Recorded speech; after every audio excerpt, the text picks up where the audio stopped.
Hey there, welcome back. I always say to our listeners, you've got these incredible minds, always hungry for those deeper insights. And that's exactly what we're diving into today, something I think you'll really connect with. Mm.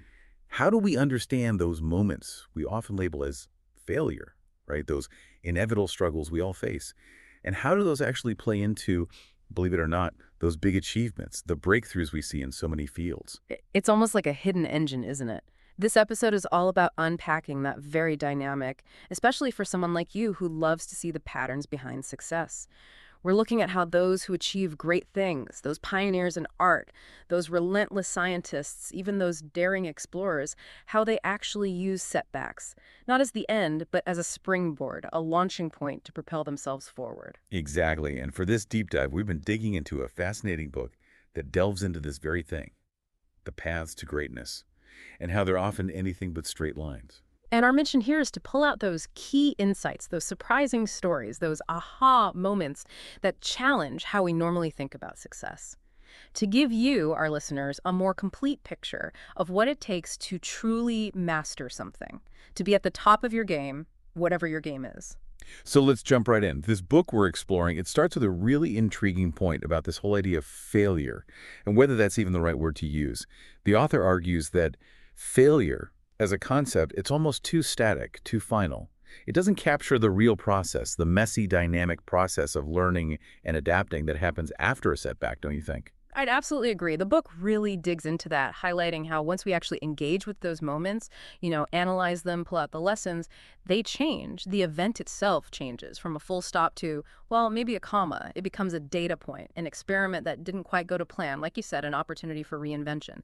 That initial sting might still be there, but the essence of what happened shifts. And there's this really cool word the author introduces from the 19th century, this alternative way to think about a setback. Blankness. It's so evocative, right?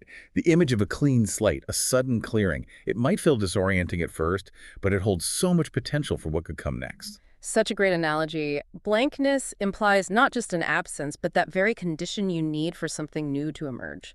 It highlights that what looks like a dead end might actually open up completely new possibilities. The author even makes a parallel to francium, the element, which is a real thing, we can measure Yeah. its effects, but it's never been isolated, never held in its pure form.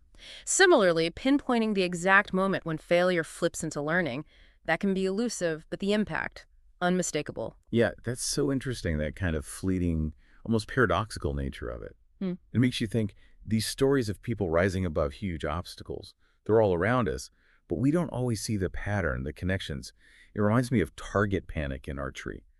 That phenomenon where an archer, sometimes because they're so intensely focused on the outcome, suddenly can't aim. It's a real thing, but not always openly talked about or fully understood. And what's super relevant here is how that connects to the Archer's paradox. It's not a complete loss of skill, but a subtle, almost counterintuitive adjustment needed for accuracy. Just like an archer might have to aim slightly off center to hit the bullseye, the road to those big achievements, it's rarely a perfectly straight line. You often need those seemingly indirect, even paradoxical moves. That's a key takeaway right there. Don't get discouraged by those sideways steps. Sometimes they're the very thing that gets you closer to your goal. Which leads perfectly into the idea of the near win, right? The book really dives into how those almost moments can be powerful motivators. Like, remember that iconic moment, Julie Moss collapsing just before the finish line at the Ironman? Mhm. She didn't win, but the sheer drama, the sheer determination in those final steps, it resonated big time. Huge impact. That near victory, those few seconds, it turned into a legendary moment. And get this, the book mentions that in the 3 years following that race, the number of people entering Ironman competitions, it doubled. It wasn't just the victory itself that inspired people, but that incredible display of resilience, that refusal to give up, even when facing defeat. Even Moss herself said that near win was pivotal, not a voice saying, you can't, but a persistent whisper urging her forward, despite the odds. It makes you think, right, about those moments we all have. Projects that almost came together, opportunities that slipped through our fingers.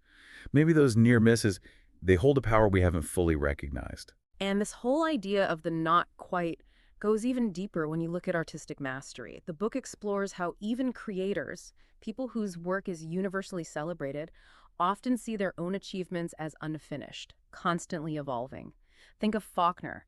continuing to revise The Sound and the Fury long after it was first published. Or Cezanne, who felt like he'd die without ever having attained the supreme goal, which was to truly capture nature in his art. It's a fascinating truth. Even the greats, they're often driven by this continuous, sometimes even frustrating pursuit, driven by the gap between their vision and what they've created so far. And the way Cezanne connected with Fraunhofer, that artist in Balzac's The Unknown Masterpiece, it's so telling. This idea of an artist driven to destroy his own work because he can't quite reach that ideal of perfection, it's that Cezanne's doubt the book talks about. He saw himself in that fictional character, the one who could never quite achieve his vision, and it deeply affected him. He even identified with Fraunhofer in some of his self-portraits, labeling them as such. Then you have Michelangelo, who created the breathtaking Sistine Chapel ceiling, but complained about the immense physical and mental toll it took. He even wrote famously that his painting is dead. Even during the work on the flood, he ran into big problems with mildew and mold, even asking to be replaced on the project. You know, it's almost comforting to hear these giants of creativity expressing such dissatisfaction. It humanizes the process, right? It reminds us that even the pursuit of mastery is often messy, filled with frustration, and that feeling of never quite reaching our own aspirations. And that very feeling of not quite, it can actually fuel artistic development. Leonardo da Vinci talked about this with his idea of the gap. That space between an artist's vision and where their creation is at any given moment. The book explains how this gap becomes a driving force. Artists like Mel Chin, August Wilson, Ezra Pound, it pushes them to evolve, to explore new ways of expressing themselves. So that persistent feeling of wanting to complete something, that's your mind actively working to bridge that gap we talked about, to turn your vision into reality. Right, it makes sense. It's like that nagging feeling, that unresolved tension that keeps you going until you find a solution. And the book brings in the Zeigarnik effect here, which is that psychological phenomenon where our unconscious mind fixates on unfinished tasks until we finish them. Exactly. It's not just about a nagging feeling, it's the unconscious mind nudging the conscious mind, saying, how are you going to get this done? And once a plan is formed, that mental energy tied to the incompleteness, it can be released. This drive to reconcile our vision with what we've actually produced, it's a core part of creativity and problem solving. Now, the book also gets into this fascinating idea of the power of refusal. How sometimes choosing to ignore external criticism, to reject it outright, can be crucial for maintaining your artistic integrity. The way choreographer Paul Taylor handled the initial, let's just say, unconventional reception of his piece 7 New Dances is a great example of this. Unconventional is putting it mildly. The book talks about how a lot of the audience actually walked out during the performance. And the famous dance critic Louis Horst, his review was literally a blank space. It would have been easy to see that as a complete failure. Right, but Taylor stuck to his vision even when he had chances to go down a more traditional path, like with ballet. He had that inner compass, and he refused to be swayed by those overwhelmingly negative reactions. And the book makes the point that this wasn't just being stubborn, it was a deep commitment to his unique artistic truth. So we've talked about reframing setbacks, but now we're looking at how actively rejecting external pressure can be key to forging your own path. And this need for a protected space, a safe haven, where new work can develop without being judged too early, it's essential. The book gives the example of jazz improvisation.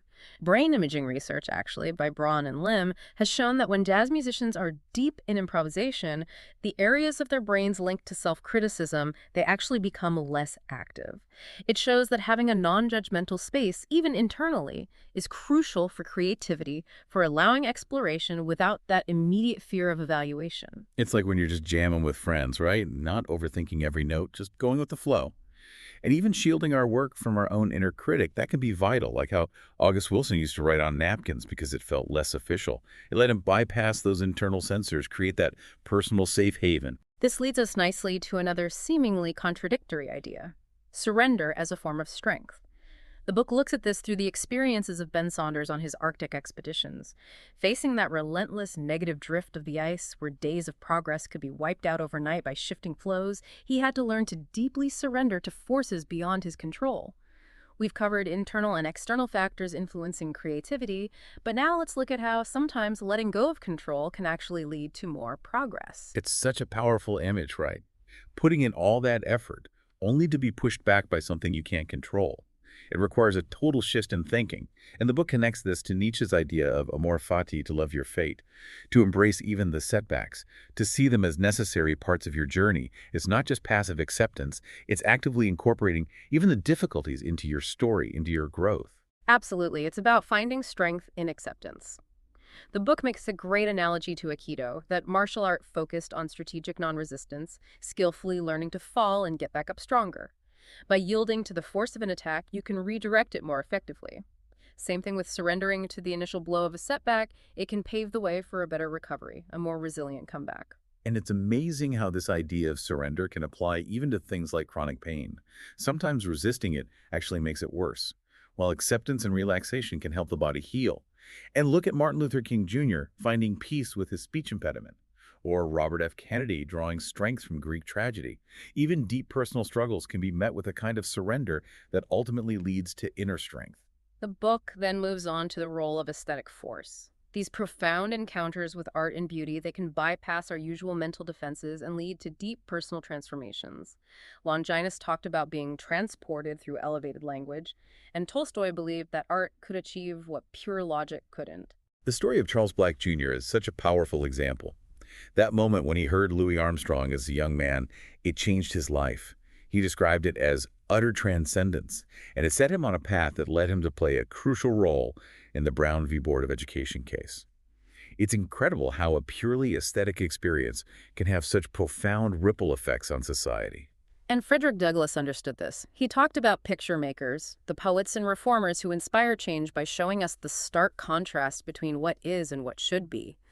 Aesthetic force isn't just a nice distraction, it can be a powerful catalyst for change, both personally and for society as a whole. So let's talk about the hidden value that can be found in what might at first seem like a blind spot.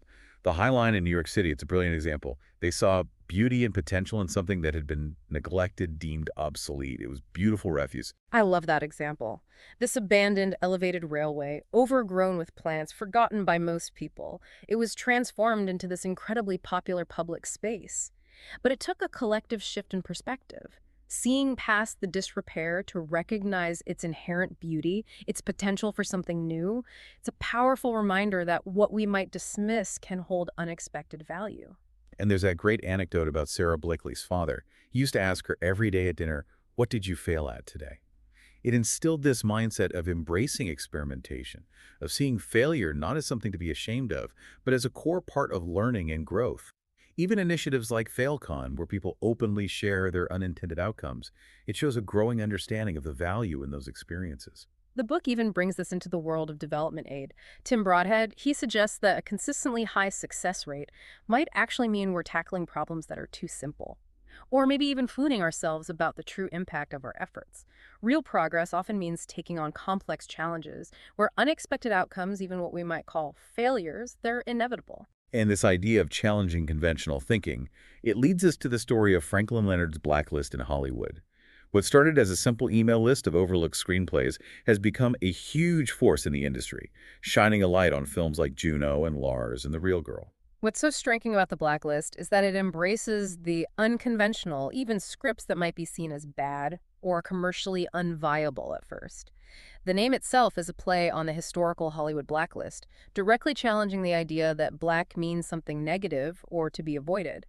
It created this space for scripts that didn't fit the mold, highlighting the tension between what's perceived as bad and the power of originality. In Diablo Cody, after the huge success of Juno, she found something interesting. She realized that having almost unlimited freedom, that environment where every project she pitched got the green light, it wasn't actually helpful for her growth, even for her well-being. It shows that sometimes a little bit of struggle, those obstacles we need to overcome, they can be more beneficial in the long run. It ties in with the Asch conformity experiment and the research done by Burns using fMRI. These studies show how strongly group opinion can influence our individual judgment and how our brains react when we encounter dissenting viewpoints. It takes real courage to stick with an unconventional idea when everyone else is telling you to conform. And platforms like the Blacklist, they offer a space that can help mitigate that pressure. Okay, let's shift gears a bit and talk about the deliberate amateur and the critical role of play in driving innovation. The Nobel Prize-winning work on graphene by Andrei Geim and Konstantin Novoselov is a perfect example. Their famous Friday night experiments, These lighthearted explorations of often outlandish ideas, they actually led to a groundbreaking discovery. Their whole philosophy was grazing shallow, venturing into unfamiliar areas without getting bogged down by established expertise. By approaching science with a playful, almost childlike curiosity, with that non-expert mindset, they were able to see possibilities that others, those deeply entrenched in the field, might have missed. Gaim even said he's more interested in search than research. And the book makes it clear that this playfulness, it's not just a fun distraction, it's a vital part of scientific discovery and innovation in any field. Like Antanas Mockus, the mayor of Bogota, using mimes to address traffic violations. Or Project Platypus at Mattel, which was specifically designed to encourage innovation through a playful, informal environment. And research by Dunbar on the high failure rate in scientific experiments, it shows how important it is to stay open to unexpected findings. Not to dismiss something just because it seems whimsical or off topic. It's about having the mental agility to recognize potential breakthroughs even when they don't align with our initial hypotheses. Finally, we need to talk about grit. The book defines grit as sustained passion and perseverance for long-term goals. That ability to stay committed to something, even when it gets tough, and distinguishes it from simple persistence.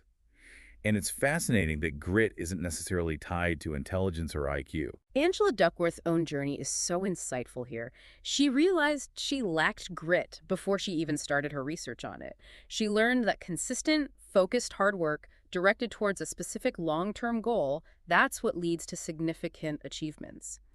And initiatives like Drew Gilpin Faust's call to make it safer to fail at Harvard and their Success Failure Project, it shows a growing awareness of how vital setbacks are in developing true grit. I was also really struck by the Finnish concept of sisu. It's this deep-seated stoic bravery, this unwavering endurance in the face of extreme adversity. It's that legendary inner strength that lets people push through seemingly impossible challenges. But the book makes a crucial point. True grit isn't just about blindly pushing forward. It's also about knowing when to strategically exert effort and when to recognize diminishing returns and pull back. The CRIT process in art education, where students get feedback on their work, it's presented as a valuable way to develop this nimble grit, the ability to learn and adapt based on critical evaluation. And it all circles back to the example of Samuel Morse. His initial artistic ambitions, his dedication to painting, despite early setbacks and public indifference, they actually laid the groundwork for his invention of the telegraph. And Mischel's reflection that he might have become a painter if given another chance, it emphasizes how interconnected seemingly separate fields can be and how fundamentally important this resilient spirit is. So as we wrap up this deep dive, the key takeaway for you, our brilliant listeners, is this.